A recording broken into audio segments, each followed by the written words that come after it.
واعبدوا الله ولا تشركوا به شيئا وبالوالدين إحسانا وبذي القربى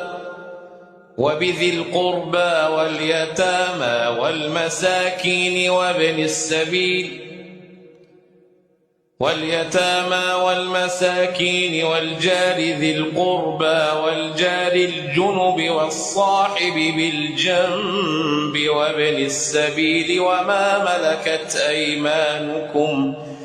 إن الله لا يحب من كان مختالا فخورا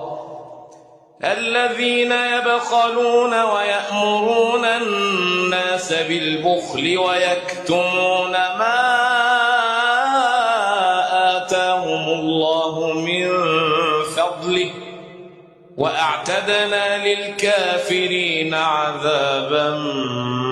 مهينا والذين ينفقون أموالهم رئاء الناس ولا يؤمنون بالله ولا باليوم الآخر ومن يكن الشيطان له قرينا فساء قرينا وماذا عليهم لو آمنوا بالله واليوم الآخر وأنفقوا مما رزقهم الله